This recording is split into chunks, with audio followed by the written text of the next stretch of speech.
Hello everyone. So in this video, I will go through each function you might use to implement this project. And this project actually is a little bit challenging, and I hopefully this video can help you to understand how to finish this. Okay, so this project can be divided into two parts. One is that you need to do the edge detection of the image, and after that you need to use a half transform to convert the image from the image plane to the parameter plane. Okay, so let's get started with the edge detection. And before you do the edge detection, you need to implement the convolution function, right? So this function is to do the convolution, and the input of this function is the original image and the convolution filter, and the output is the image after the convolution. Before we do the convolution, we need to do the zero padding. So you can use this function, the paddle array. You can check the how to use it on the website, and you can choose which patterning you want to use, the replicate or zero padding. Yeah, and so you need to be careful with the size of the patterning, because the size of patterning depends on the convolutional filter you choose, because convolution filter can be 3x3 or 5x5, right? And after that, we need to do the convolutional and operation. We will input. I use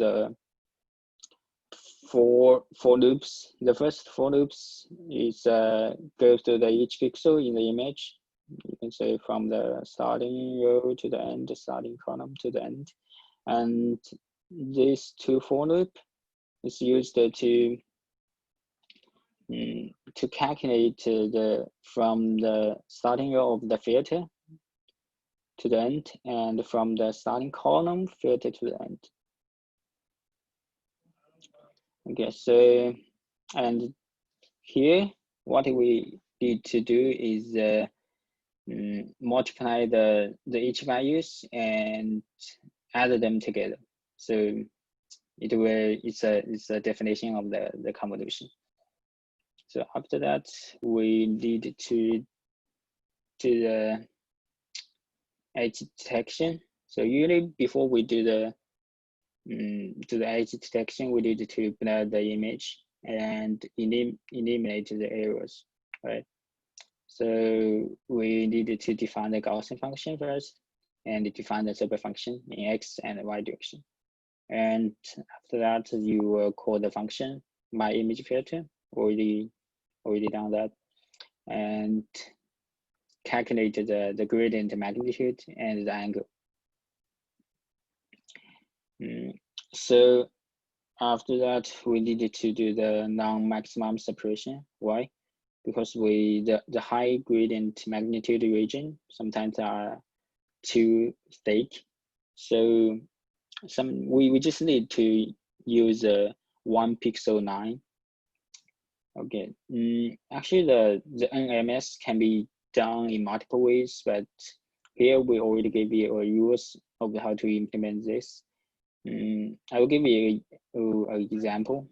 For example, this is a part of the image. The center pixel is A22, and if the angle of the A22 is equal to 50, 50 is closer to 45, right? Not rather than the 90. So we will compare this diagonal, these 3 values, and okay, let me give you another example. The A22, 100 is closer to the 90, not the 135. So we need to compare this, and this. Okay, so after combine these 3 pixels, if the neighbors is larger than the center pixel, we will set the edge magnitude at the center pixel to there.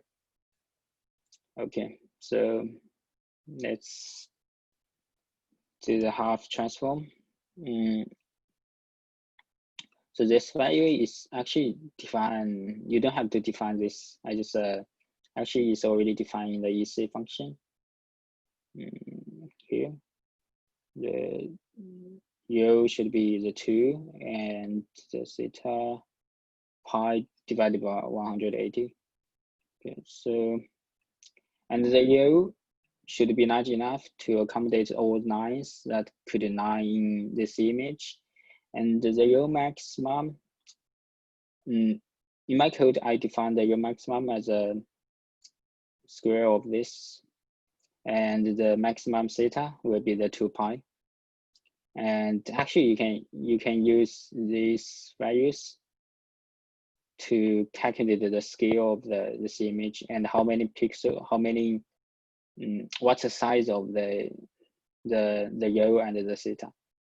Yeah, you can, and you need to use the size of this to determine the vote matrix. So the vote matrix, they will store the votes.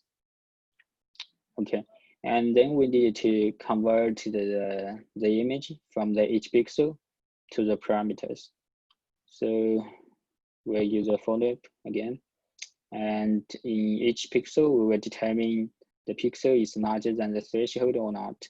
Yeah, threshold is one input of this function.